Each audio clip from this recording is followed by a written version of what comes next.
नमस्कार, मी आरोग्य नीती आयोजित रानभाजी स्पर्धेमध्ये भाग घेतलेला आहे आणि त्याच्यामध्ये मी आता तुम्हाला टाळकळ्याच्या भाजीचं महत्त्व सांगते. तिच्यामध्ये बरेच गुणधर्म आहेत. विटॅमिन बी, आयरन, तसेच ती भाजी खाल्ल्यामुळे शरीराला खूप भरपूर फायदा होतो. तसंच त्यामुळे पोट साफ होते आणि भाजी पण छान लागते. चला तर सुरू करूया टाकळ्याची भाजी कशी बनवायची ते. तसंच ही साफ कशी करायची ती मी प्रथम तुम्हाला दाखवते. हा पुढचा भाग तोडून फक्त पाठीमागचा 2 याचा पाला घ्यायचा आहे आणि ती पूर्ण साफ करून घ्यायची आहे.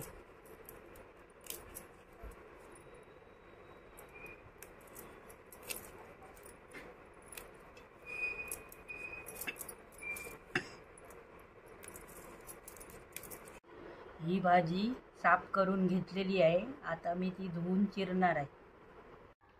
ही भाजी मी धुवून नितळून आता बारीक चिरायला घेते. विळीवर बारीक चिरायची आहे.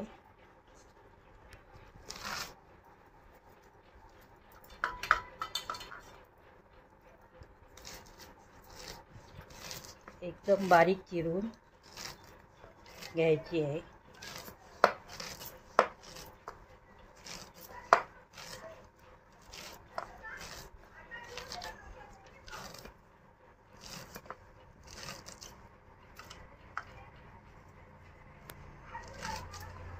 अशी बारीक वेळीवर चिरून घ्यायची आहे.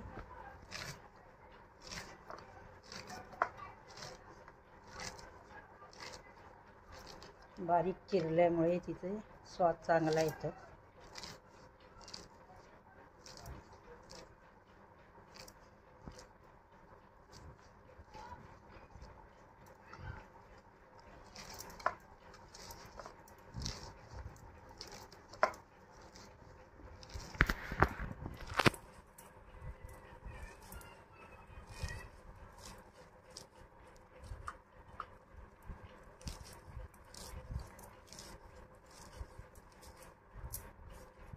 बारीक चिरून घ्यायची आहे. तसेच त्याच्यामध्ये ह्या हिरव्या 4 मिरच्या, अर्धी वाटी मुगाची डाळ भिजत घातलेली भिजून तयार झालेली आहे. तसंच 1 वाटी खोबरं आणि छोटे बारीक 3 कांदे घेतलेले आहेत चिरून. आता मी ती बनवणार आहे. चला आता भाजी करायला सुरुवात करूया. गॅसवर कढई ठेवलेली आहे. 1 मोठा चमचा खोबरेल तेल घेतलेलं आहे. 1 मोठा चमचा खोबरेल तेल घेतलेलं आहे. फोडणीला घातलंय. तसंच त्याच्यामध्ये हिरव्या मिरच्या,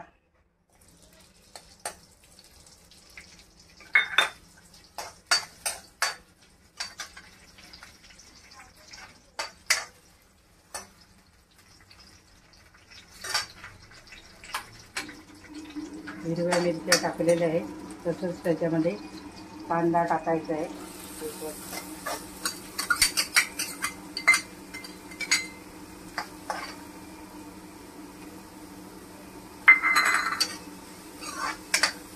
आणि मुगाची डाळ शिजण्यासाठी खाली टाकायची.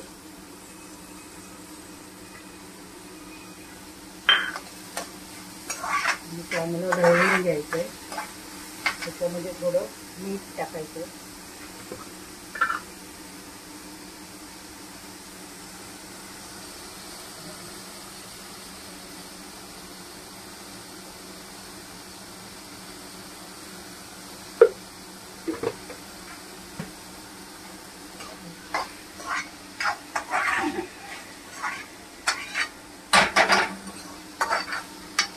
ढवळून हे खाली ठेवायचं आहे. याच्यावर भाजी टाकायची आहे.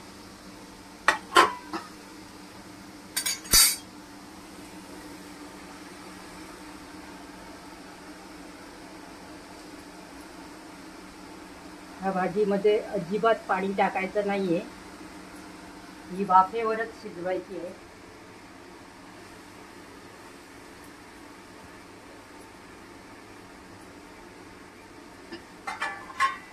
त्यावर जरा ठेवून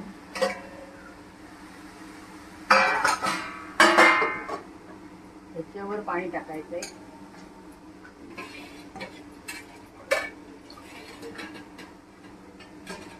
या पाण्याच्या वाफेवर आणि मंद गॅसवर भाजी शिजवायची. गॅस पण बारीक करायचा आहे आणि ती भाजी शिजवून घ्यायची. 15 मिनिटांनी ही भाजी शिजलेली आहे आणि व्यवस्थित शिजलेली आहे बघा, त्यात पाणी पण नाही. आता जरा मोठा गॅस करून चरचरली